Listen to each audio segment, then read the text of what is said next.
2 trader எடுத்துப்போம். 2 ட்ரேடரோட கேபிட்டலுமே 1,00,000 1,00,000. இவங்க 2 பேருமே என்ன பண்றாங்கன்னா, ஒரு ரூ. 5,000 ரிஸ்க் எடுத்து ஒரு ட்ரேட் பண்றாங்க. அண்ட் 2 பேரோட ஸ்டாப் லாஸுமே ஹிட் ஆகுது by end of the day. So but அதில் ஒரு ட்ரேடர் பார்த்தீங்கன்னா, பெருசா அவரோட மைண்ட் இம்பாக்ட் ஆகல. ஆனா இன்னொரு ட்ரேடர் நைட்டு ஃபுல்லா புலம்பிக்கிட்டே இருக்காரு. ஐயய்யோ! இப்படி ஆயிடுச்சே, இப்படி ஆயிடுச்சேன்ட்டு. 2 பேருமே லூஸ் பண்ணதுன்னு பார்த்தீங்கன்னா, அதே 5,000 தான். பட் ஏன் ஒரு ட்ரேடர் அவருக்கு பெருசா தெரியல, இன்னொரு ட்ரேடருக்கு ஏன் அன்னைக்கு அந்த டே ரொம்ப வொர்ஸ்ட்டா தெரியுது? அதுக்கு பின்னாடி இருக்கிற ட்ரேடிங் சைக்காலஜி என்ன அப்படின்றத பார்ப்போம். ஸோ இதை புரிஞ்சுக்கணும்னா ஒரு ரியல் டைம் இன்சிடென்ட் சொல்றேன். ஸோ இது வந்து லைக் ஒரு 2 to 3 years before 2 years before இருக்கும். நாங்க எங்க ஃப்ரெண்ட்ஸ் எல்லாருமே கோவா போனோம். ஸோ கோவால வந்து உங்களுக்கு கேசினோ இருக்கும் தெரியும் இல்லையா? ஸோ அதில் டெல்டன் ஜாக்னு ஒரு கேசினோ இருக்கு. ஸோ அந்த கேசினோவில் நாங்கள் எல்லாம் ஸ்பெண்ட் பண்ண போகிறோம். சரி நாங்கள் என்ன நினச்சோம், சரி எவ்வளோ வந்தாலும் பிரச்சனை இல்லை. ஏன்னா அன்றைக்கி ஃபுல்லாகவே ஃபுட்ஸ் ப்ளஸ் உங்களோட ட்ரிங்க்ஸு ப்ளஸ் எல்லாமே அதில் இன்க்ளூடடாக தான் இருக்குது. ஸோ ஆளுக்கு 5,000 தான். ஸோ நம்ம 5 பேர் போகிறோம், 25,000 இருக்குது. அந்த 25,000 வச்சு நம்ம பெட்டும் பண்ணிக்கலாம், பிரச்சனை இல்லை. அதை வச்சு நம்ம வாட் எவர் இந்த கேம்ஸும் நம்ம விளையாடிக்கலாம். அதுலேருந்து எவ்வளோ வந்தாலும் நமக்கு ப்ராஃபிட் தான். இன்கேஸ் வரலனாலும் பிரச்சனை இல்லை, ஏன்னா நமக்கு எனிவேஸ் இது எல்லாமே ஃபுட் அண்ட் ட்ரிங்க்ஸ் கவர் ஆயிரும்ல அப்படின்ட்டு போகிறோம். நாங்கள் போகிறோம், எங்கள் டேபிள் பக்கத்துலேயே எங்களை மாதிரி இன்னொரு 5 ஃப்ரெண்ட்ஸ் வந்திருக்காங்க, அவங்களும் பண்ணுறாங்க. நாங்கள் போய் விளையாடி வித்தின் ஒரு 1 hour 2 ஹவர்ஸில் எங்களோட 25,000 பார்த்தீங்கன்னா 75,000 கிட்ட போயிடுச்சு. பயங்கரமான ஒரு ப்ராஃபிட் பேக் டு பேக். அது எங்களோட லக்கி டேன்னு நினச்சிக்கலாம். ஸோ 75,000 போயிடுச்சு. பக்கத்தில் எங்கள் கூட சேம் டைமில் ஸ்டார்ட் பண்ணவங்க முதல் ஒரு 15 நிமிஷத்துலேயே அவங்களோட ஹோல் 25,000 போயிடுச்சு. ஸோ அவங்க ஜஸ்ட் அங்கே உட்காந்துட்டு கேமை மட்டும் பார்த்துட்டு இருந்தாங்க. ஏதோ நாங்கள் தான் எல்லாம் பயங்கரமாக பண்ணுற மாதிரி. எவென்ச்சுவலி பார்த்தீங்கன்னா அடுத்த ஒரு 1 ஹவரில் நாங்கள் வின் பண்ண 75,000லேருந்து திருப்பி பெட் பண்ணுறோம் பண்ணி கடைசியாக என்ன ஆயிடுச்சுன்னா, நாங்கள் ஸ்டார்ட் பண்ண எதோ 25,000 வந்துருச்சு. ஃப்ரெண்ட்ஸில் என்ன சொன்னாங்க, எனிவேஸ் நம்ம இதை லூஸ் பண்ண தானே போகிறோன்னு வந்தோம், பரவாயில்ல இதையும் நம்ம ட்ரை பண்ணுவோம்னு சொல்லி ட்ரை பண்ணோம். கடைசியில் அந்த 25,000 ஜீரோவும் ஆயிடுச்சு. நாங்கள் வெளியே வரும்போது நைட் ஒரு 2 மணி ஆயிடுச்சு. பட் இருந்தாலுமே எங்களுக்கு ஒரு பெரிய ரிக்ரெட் இருந்தது. ஏன்னா நாங்கள் 25,000 தான் ரிஸ்க் பண்ண போகிறோம்னு நினச்சி தான் போனோம். பட் ஒரு கட்டத்தில் 75,000 கிட்ட ப்ராஃபிட் டேபிளில் இருக்குது. அதை எடுத்துகிட்டு வெளியே வந்திருக்கலாமே, நம்மளால் வெளியே வராமல் தேவையில்லாமல் ட்ரேட் பண்ணி ரிஸ்க் பண்ணி லூஸ் பண்ணிட்டோமேன்ற ஒரு ரிக்ரெட் பயங்கரமாக இருந்துகிட்டே இருக்குது. ஸோ நானும் 25,000 லூஸ் பண்ணேன். பக்கத்தில் இருக்க டேபிள்காரனும் 25,000 லூஸ் பண்ணான். பட் அவன் நைட்டு நிம்மதியாக போய் தூங்கினான். நாங்கள் 5 பேரும் நைட்டு போய் நிம்மதியாக தூங்கலை. ஏன்னா அந்த 75,000 எங்களோட ப்ராஃபிட் இல்லை. அது ஒரு அன்ரியலைஸ்டு ப்ராஃபிட் அந்த டேபிளில் இருக்குது. ஆனால் அதை க்ளோஸ் பண்ணிவிட்டு வெளியே வர முடியலையேன்ற ஒரு ரிக்ரெட்னால அன்றைக்கி டே ஃபுல்லாகவே ஸ்பாயில் ஆகிடுச்சு.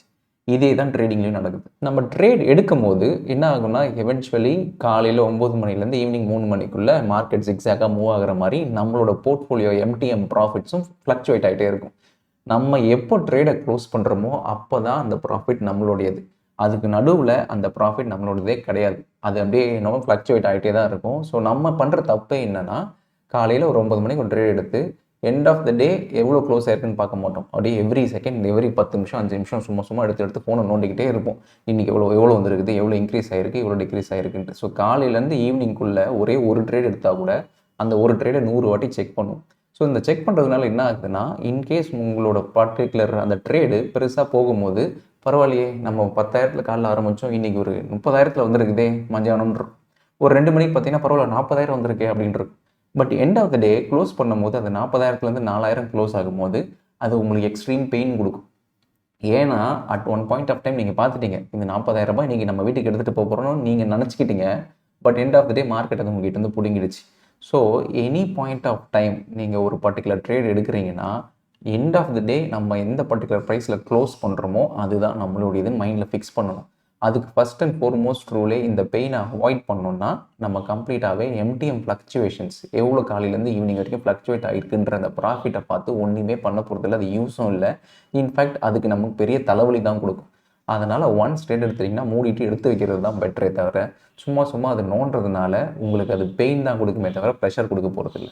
So this is the first rule. Always ஒரு ட்ரேட் எடுக்கிறீங்கன்னா க்ளோஸ் பண்ணும்போது என்ன ப்ராஃபிட் வருதோ அதுதான் நம்மளுதே தவிர நடுவில் ஃப்ளக்சுவேட் ஆகிறது நம்மளோட ப்ராஃபிட்டே கிடையாது. இதுக்கு பின்னாடி ஒரு மேஜர் சைக்காலஜியே டெரைவ் பண்ணது யாருன்னு பார்த்தீங்கன்னா, டேனியல்னு ஒரு நோபல் ப்ரைஸ் வின்னர். அவர் என்ன சொல்கிறாருன்னா, the pleasure of making money. ஒரு பர்டிகுலர் ட்ரேட்லேருந்து ஒரு ப்ராஃபிட் எடுக்கிறீங்கன்னா அது உங்கள் பிரெயினில் ஒரு டோபமைன் எஃபெக்ட் கொடுக்கும், ஒரு ப்ளஷர் கொடுக்கும். அதே மாதிரி the pain of losing money. ஒரு மணி நீங்கள் லூஸ் பண்ணிட்டீங்க, ஒரு ட்ரேடில் லூஸ் பண்ணிட்டீங்கன்னா அதில் வர ஒரு பெயின் இருக்கு இல்லையா, இது ரெண்டையும் தூக்கி போய் ஒரு தராசில் வச்சிங்கன்னா இந்த பெயின் தான் அதிகமாக இருக்கும் ப்ளஷரை விட. நீங்கள் 2 இன்சிடென்ட் எடுத்துக்கோங்க. 50,000 ப்ராஃபிட் எடுக்கிறீங்க, 50,000 லூஸ் பண்ணுறீங்க. இது ரெண்டுத்தையும் நீங்கள் எடுத்து அந்த டேவை நீங்கள் யோசிச்சு பார்த்தீங்கன்னா, அந்த 50,000 ப்ராஃபிட் எடுத்த அந்த ஒரு டோபமைன் எஃபெக்ட், அந்த எக்ஸ்டசி, அந்த ஒரு ஜாலி கொஞ்ச நேரம் இருக்கும். பட் அதே 50,000 நீங்கள் லூஸ் பண்ணியிருந்தீங்கன்னா அந்த டே வந்து அன்றைக்கி ஃபுல்லாகவே மைண்டு அப்படியே யோசிக்கிட்டே இருக்கும். இந்த லாஸ் எப்படி அவாய்ட் பண்ணியிருக்கலாம், இப்படி பண்ணியிருக்கலாமா, அப்படி பண்ணியிருக்கலாமான்னு மைண்டு ஓடிக்கிட்டே இருக்கும். ஸோ இந்த pain of losing money is always higher then the pleasure of making money அப்படின்னு சொல்கிறாரு. ஸோ இது ஒரு விஷயம் புரிஞ்சிக்கிட்டாலே உங்களோட ஓவரால் ட்ரேடிங் அப்ரோச்சே மாறிடும். நிறைய பேர் என்னென்னா பரவாயில்ல ரிஸ்க் தானே நான் எடுக்கிறேன்னு சொல்லி எடுத்து அதிகமாக பேக் டு பேக் லாஸ் வரும்போது அவங்க பெயின் அதனால் பேர் பண்ண முடியாமல் 4வது ட்ரேட் 5வது ட்ரேட் அவங்க எடுக்காமல் அவாய்ட் பண்ணிடுறாங்க. பார்த்தா அது பெரிய ப்ராஃபிட்டபிள் ட்ரேடாக போய் முடியும். பட் இதுக்கான மெஜாரிட்டி ஆஃப் அந்த ட்ரேட் அவாய்ட் பண்ணணும், அந்த லாஸ் அவசியம் வேண்டாம், இந்த எடுத்தால் எனக்கு லாஸ் வந்துடுமோன்னு ஒரு பயப்பட வைக்கிறதே இந்த ஒரு ஓவரால் சைக்காலஜி தான். ஸோ எல்லா சக்ஸஸ்ஃபுல் ட்ரேடருமே ஃபாலோ பண்ணுற ஒரே விஷயம் என்னென்னா அவங்களோட ட்ரேடை க்ளோஸ் டு க்ளோஸ் பேசிஸில் தான் பார்ப்பாங்களே தவிர இந்த இன்ட்ராடே பேசிஸில் எந்த அளவுக்கு பீக் போயிருக்கு, அன்ரியலைஸ்டு ப்ராஃபிட் எந்த அளவுக்கு வந்திருக்குன்றதை அவங்க பார்க்கவே மாட்டாங்க. ஏன்னா அவங்களுக்கு நல்லாவே தெரியாது யூஸே கிடையாதுன்ட்டு. அதை பார்க்குறதுனால நமக்கு ப்ரெஷர் தான் ஏறும், பிபி தான் ஏறும். So first and foremost thing இந்த எம்டிஎம் ப்ராஃபிட்ஸ் பார்க்குறது நிறுத்திடுங்க. ஏன்னா நீங்கள் பேக் டெஸ்ட் பண்ணுறீங்க, ஒரு ட்ரேடிங் ஸ்ட்ராட்டஜி பேக் டெஸ்ட் பண்ணுறீங்கன்னா காலையில் ட்ரேட் எடுக்கிறீங்க, end of the day trade close ஆகுது, இவ்வளோ ரிட்டர்ன்ஸ் அப்படின்னு காமிக்கிறது எல்லாமே trade to trade basis, close to close basis. அதனால் இந்த ஃப்ளக்சுவேஷன் ஆகிறத பார்க்குறத நிறுத்தினாலே போதும், இந்த கொஞ்சமாக இந்த பெயின் ஆஃப் லூசிங் பண்ணி கம்மியாக ஆரம்பிச்சிடும். அதேமாதிரி நீங்கள் ஏதாவது ஒரு வாட்ஸ்அப் குரூப்பில் இருக்கீங்க, டெலிகிராம் குரூப்பில் இருக்கீங்கன்னா உங்களோட ப்ராஃபிட் ஸ்க்ரீன்ஷாட்டை எடுத்து அதில் போடுறத ஃபஸ்ட்டு நிறுத்துங்க. ஏன்னா நீங்கள் எவ்வளோக்கு எவ்வளோ உங்களோட ப்ராஃபிட்டுக்கு எக்ஸைட் ஆகுறீங்களோ அதே மாதிரி அவ்வளோக்கு எவ்வளோ உங்களோட லாஸ் வந்தால் பயங்கரமாக ஹர்ட் ஆவீங்க. ஸோ அதனால் இந்த ப்ராஃபிட்டுக்கு எக்ஸைட் ஆகிறத நிறுத்தினாலே லாஸுக்கு ஹர்ட் ஆகிறது ஆட்டோமேட்டிக்காக நிறுத்தணும். ஸோ அது எல்லாமே எப்படின்னா லைஃப்பில் பேலன்ஸாக இருக்க மாதிரி தான். நீங்கள் ஏதாவது ஒரு விஷயம் உங்கள் லைஃப்பில் ஹாப்பியாக ஒன்று நடந்துருச்சுன்னா வாவ்னு பயங்கரமாக குதிச்சு ஆட்டம் போட்டிங்கன்னா சின்னதாக ஒரு பேட் இன்சிடென்ட் உங்கள் லைஃப்பில் நடந்தால் கூட உங்களால் அதை ஹேண்டில் பண்ணவே முடியாது. ஸோ இந்த பேலன்ஸ் இதையும் ஒரே மாதிரி பார்க்கணும், இதையும் ஒரே மாதிரி பார்க்க ஆரம்பிச்சிட்டாலே ஓவரால் ட்ரேடிங் ஜர்னி ரொம்பவே ஈஸியாக ஆரம்பிச்சிடும். எவ்வளோ பெரிய ட்ரேடர் இருந்தாலும் சரி, எவ்வளோ பெரிய இன்வெஸ்டராக இருந்தாலும் சரி, வாரன் பஃபெட்டே இருந்தாலும் சரி, கரெக்டான பாட்டமோ இல்லை கரெக்டான டாப்போ யாராலையுமே கேப்சரே பண்ண முடியாது. அதனால் உங்களோட ஒரு ட்ரேடிங் ஸ்ட்ராட்டஜியில் என்னோட கரெக்டாக ஒரு 5,000 லாஸ் இருக்கும்போது நான் வெளியே வந்திருக்கலாமே, இன்றைக்கி ரொம்ப கீழே பிடிச்சோ, இல்லைனா நான் ஒரு பீக் ப்ராஃபிட் பார்த்தேனே, 1 லட்ச ரூபா ப்ராஃபிட் பார்த்தேன், இப்போ கடைசியில் ஒரு 70,000 வந்துருச்சு, அந்த 1 லட்ச ரூபாவில் எப்படி எக்ஸிட் பண்ணியிருந்திருக்கலாம், என்னென்ன ஸ்ட்ராட்டஜியை ட்வீக் பண்ணலாம் அப்படிலாம் யோசிக்காதீங்க. எல்லா ப்ராஃபிட்டபிள் ட்ரேடருமே சக்ஸஸ்ஃபுல் ட்ரேடருமே அட் ஒன் பாயிண்ட் ஆஃப் டைமில் ஒரு பர்டிகுலர் ப்ராஃபிட்டை அந்த டேபிளில் விட தான் செய்வாங்க.